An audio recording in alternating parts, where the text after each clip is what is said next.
Olá, olá! Meu nome é Gustavo Dutra e este é mais um Em Alto Mar, essa sessão aqui no canal do Um Barco ao Mar, onde a gente fala sobre criação poética, sobre eu compartilho coisas da minha trajetória como escritor, como poeta também, as coisas que eu vou descobrindo, vou achando interessante e acho que pode ajudar alguém ou pode trazer ideias para alguém, certo? E hoje, no vídeo passado eu tinha até comentado sobre esse vídeo, hoje eu quero trazer 4 ferramentas para nos ajudar a escrever melhores poesias, sendo que 3 delas são online e uma delas vai ser offline, né, física. Mas por isso mesmo, por ser 3 ferramentas digitais, então eu troquei o meu background aqui, o meu fundo verde, por este fundo de escritório e espero que vocês curtam o vídeo. Antes da gente começar, só para deixar um recado para todo mundo, eu já deixei todas as ferramentas aqui embaixo na descrição, vocês vão ter os links e outros detalhes, assim como os tempos. Então se você voltar nesse vídeo lá para frente ou agora mesmo não quiser escutar ferramenta por ferramenta, vai poder pular para a ferramenta que você quiser escutar agora, tá bom? Então, sem mais delongas, vamos começar pela primeira ferramenta, que não sei se vocês vão acreditar ou não, mas é o próprio Google. Bom, mas não é porque é o Google que a gente vai fazer uma pesquisa normal. Na verdade, a gente vai colocar aqui a palavra defina, e vai colocar uma outra. Qual a palavra que a gente quer que o Google defina para nós? Eu selecionei aqui a palavra erigir, que na verdade é um verbo, né? E quando eu coloco defina mais alguma palavra, ele vai me trazer a descrição do dicionário. Então a gente vai poder ter essa visão do dicionário, palavras semelhantes e em alguns casos palavras opostas. Como que a gente pode usar isso para escrever melhores poemas? Bom, a primeira coisa que eu acho que a gente pode fazer para escrever melhores poemas é a precisão. Acho que a gente não pode pensar a poesia como algo batido, como algo que já é uma descrição genérica. A gente precisa levar o nosso leitor por caminhos diferentes, por imagens que realmente tragam vontade das pessoas de lerem o nosso poema. Então, essa precisão, né, ela vem tanto dessa necessidade de encontrar a melhor palavra para descrever alguma coisa e a gente fugir desse lugar comum, como também da gente criar novas imagens para descrever algo que já existe ou que já foi descrito, né? Então, a palavra erigir, por exemplo, se a gente for pegar o significado, eu gosto sempre de dar uma olhada no significado para saber se eu estou realmente usando a palavra corretamente, por mais que eu já conheça a palavra. E às vezes eu me espanto, como por exemplo aqui, com uma expressão, que é uma expressão de dicionário, mas levantar a prumo me parece muito interessante. Inclusive me parece mais interessante que usar a própria palavra erigir, né? A palavra erigir, ela é uma palavra, ao meu ver, gostosa, porque ela tem um Rzinho ali que dá um... Eu acho que é uma palavra pouco usada, né? Erigir e tal. Então não vejo problemas em usá-la, mas quando eu fico olhando levantar a prumo, me parece que essa palavra é muito mais...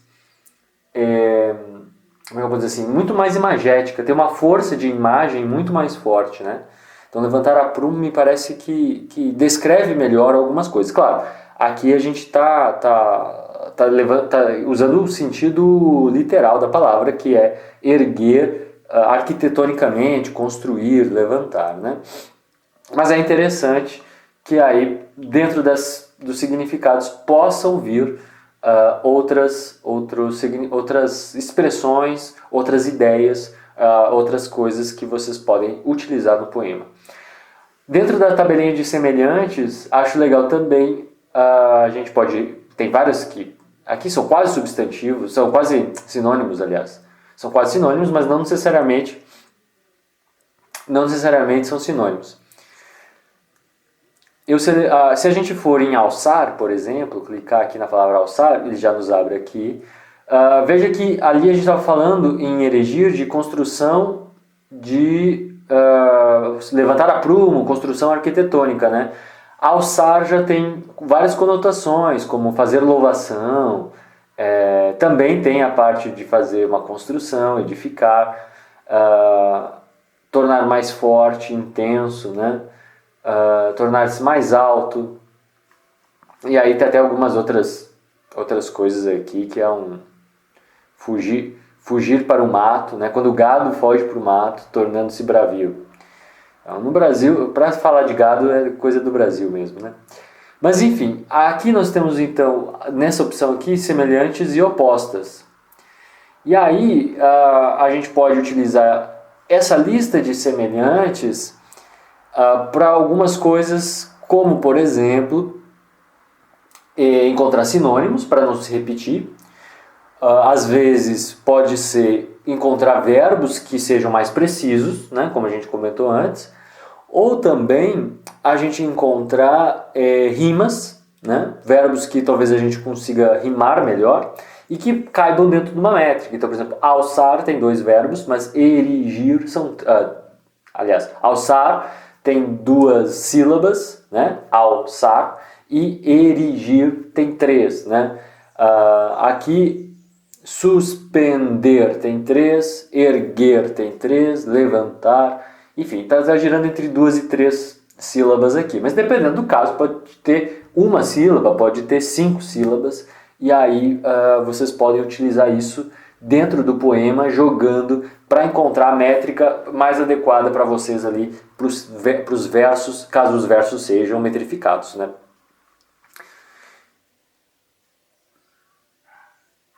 Já a parte de opostas, elas também podem nos ajudar a criar um jogo de palavras dentro do poema, para que a gente possa, dentro do poema mesmo, falar por exemplo, alçar e arriar, ou afundar, enfim, tentando trazer um universo dentro do poema de palavras que estejam interligadas de alguma maneira. E aí um leitor mais atento, um leitor mais cauteloso, que esteja com vontade de encontrar aí, ou de realmente ter algum conhecimento mais de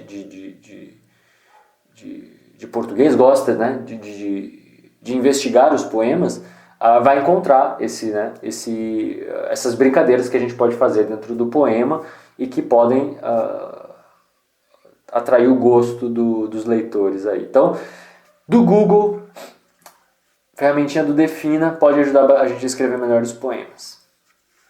A próxima ferramenta vai ser a ferramenta palavrasque.com. E aí, todos os links estão na descrição.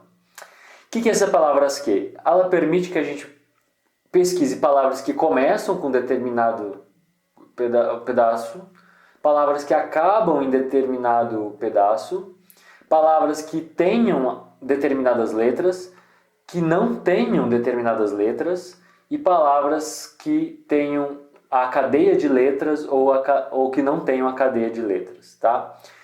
O que a gente pode fazer aqui? Bom, primeiro, palavras que começam com ou palavras que terminam com podem nos ajudar em diferentes aspectos. Palavras que começam com, podemos fazer um poema que começam todas com as mesmas letras ou com a mesma letra ou com a mesma sílaba. Podemos fazer poemas que rimam, então aqui nas palavras que acabam com, a gente consegue fazer pesquisas de rima. Não só a rima igual, né, que é a rima tônica. Então, por exemplo, tempo, né? Se eu quisesse achar palavras que rimam com tempo, eu poderia botar aqui empo. Então tem que acabar com empo. Olha, aí ficou só o M ali, né, mas tudo bem. Aí vem campo, tempo, tampo. Não, vamos botar aqui empo.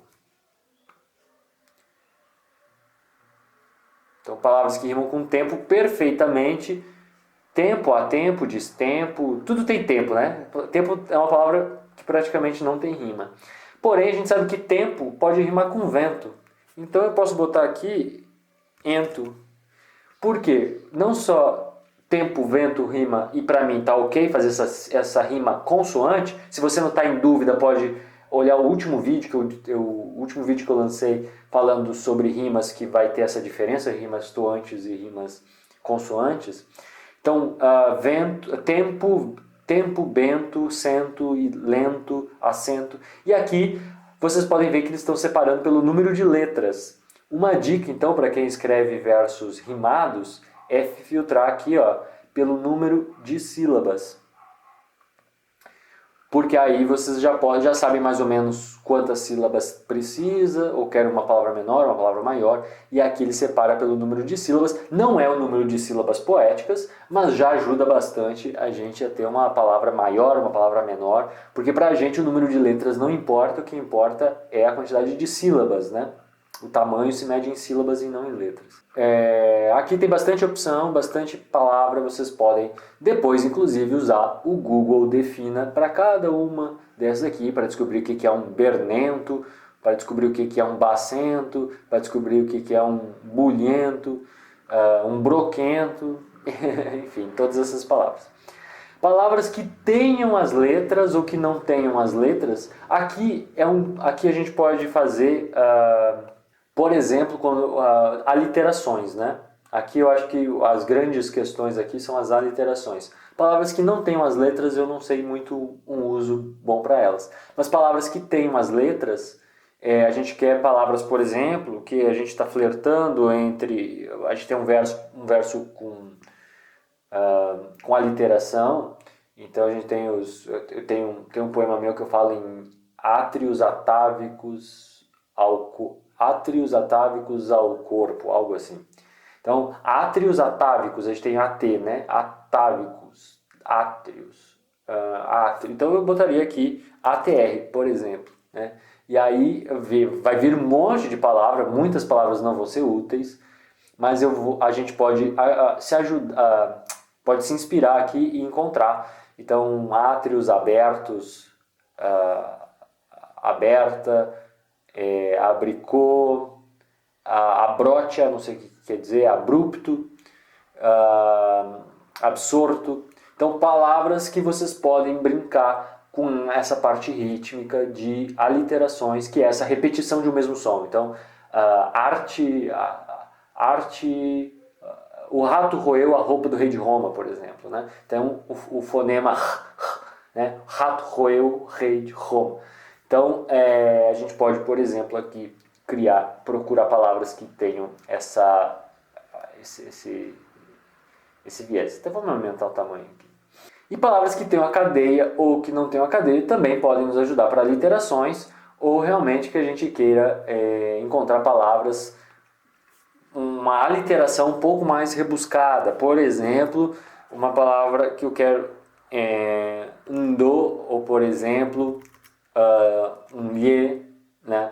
Quero LH, quero que tenha essa cadeia de LH, já vai me ajudar aqui, brilho, brilha, calhou, calha, colher, colhão, né? E sempre separado pelas sílabas, e aí isso vai ajudar a gente a escrever então poemas com aliteração, vai ajudar a gente a escrever poemas com um ritmo mais gostoso, e eu acredito que pode ajudar bastante. Dá até para se já sabe o número de sílabas que tu quer, já pode até já dizer aqui o número de letras, eu acho que não é muito útil.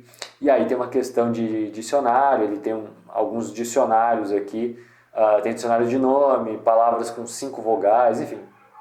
Palavras que só tem o A, o E, o I, o O e o U, pode ser útil caso seja um desafio ou uma proposta do poema, né? Então a gente tem outros tipos de dicionário aqui, tá?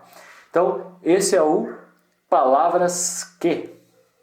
A terceira ferramenta online, então, é o separar, eu vou falar com o meu sotaque em espanhol, que é separar em sílabas. Se bem que aqui está em português, mas o site mesmo é em espanhol. Separar em sílabas. E aí, o que acontece? Aqui esse site vai nos ajudar a contar sílabas poéticas e também vai nos ajudar a entender qual é a cadência, qual é a oratória, a prosódia Tem vários nomes, né? Mas enfim, para saber qual é a cadência de sílabas tônicas dentro daquela frase. Então eu venho aqui, posso digitar meu verso, eu peguei aqui um poeminha, ele remove aqui, eu peguei um poeminha que eu tenho, que eu escrevi faz um tempinho, já publiquei. Telegram-se anuns no fio, cantarolando em morse, e por mais que eu me esforce, não respondem a assovio. Então tem um rima-riminha aqui, e aí eu venho aqui em contar as sílabas e preciso pôr aqui analisar versos para poesia. Eu posso começar sem, depois eu vou fazer isso aqui. Então vou começar sem, depois eu coloco para vocês verem a diferença. Então aqui quando eu botei a contagem de sílabas, ele já me dá a contagem de sílabas. Aqui as sílabas normais, que são as sílabas que a gente aprende no colégio, e aqui as sílabas, considerando as sinalefas, as sílabas poéticas, tá? Então, tele está negrito justamente, deixa eu aumentar a fonte, tele está em negrito justamente porque é uma sílaba forte, é uma sílaba tônica, então telegram-se-a, né? Aqui existe uma junção. Então, o A do anúncio se junta no E, na contagem de sílabas poéticas. Telegram-se anuns no fio, né? A contagem vai até a última sílaba tônica. Cantarolando em morse. Então, cantarolando em morse. Aqui junta também. E por mais que eu me esforce, né? Me esforce é uma sílaba só, que eu, né? Mais que eu me esforce, não respondem a assovio. Então eu tenho 7 sílabas poéticas, 6 sílabas, 7 sílabas. Aqui embaixo, aqui ele não chegou a fazer análise. Quando eu faço a análise do verso,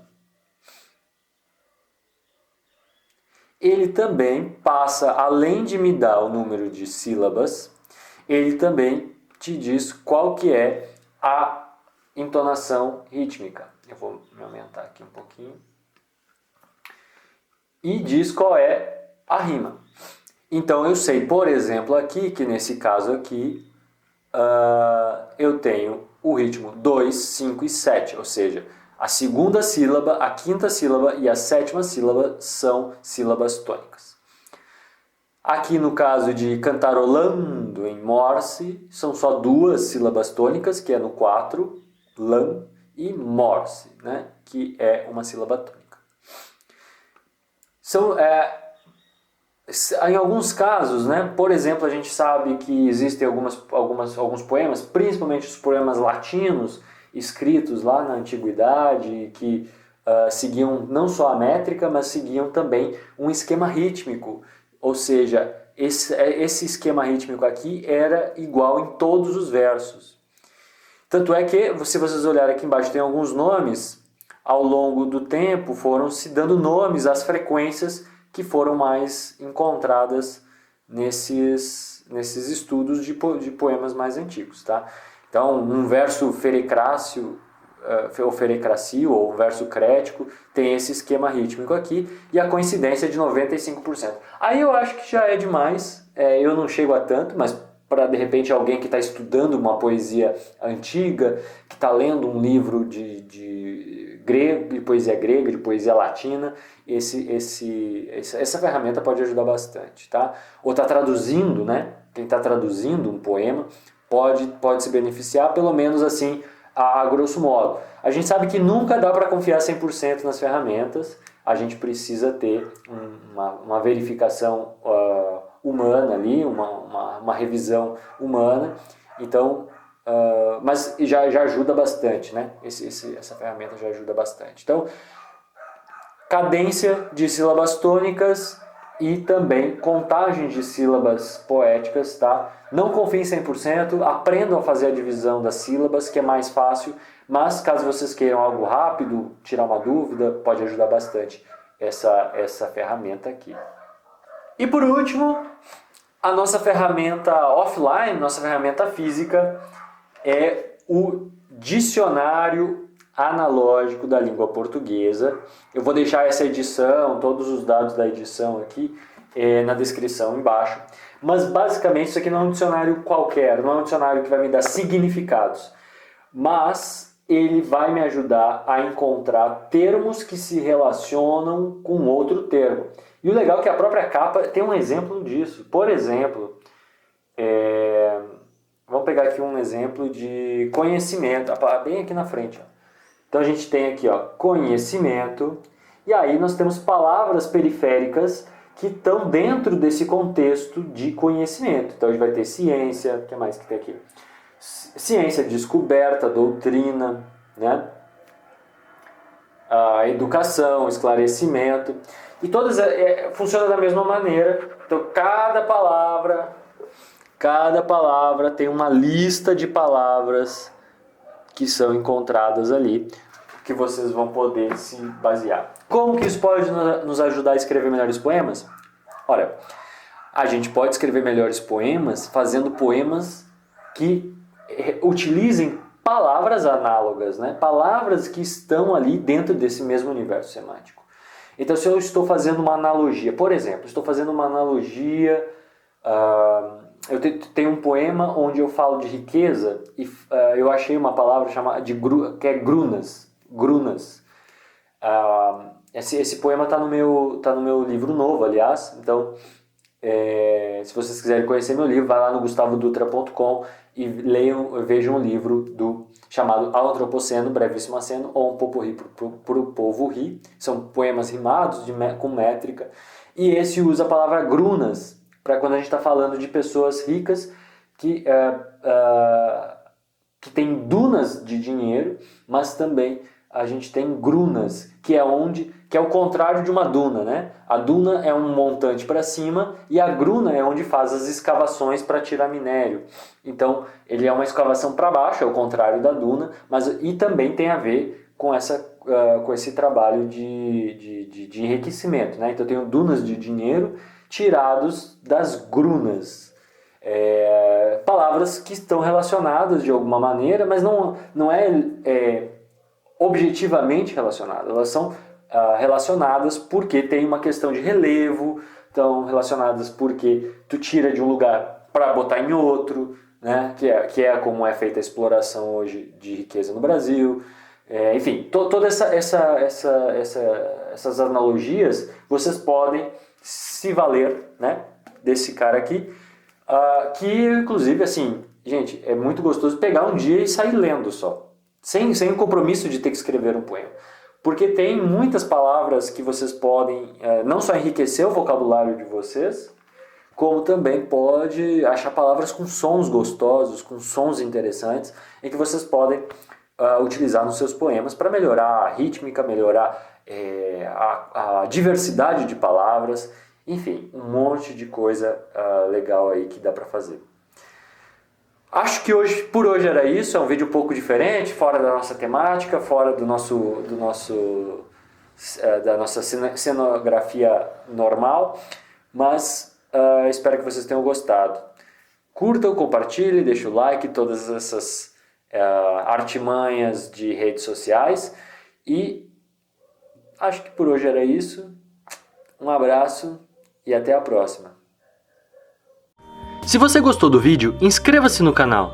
Conheça também a newsletter mensal do Curto Poema.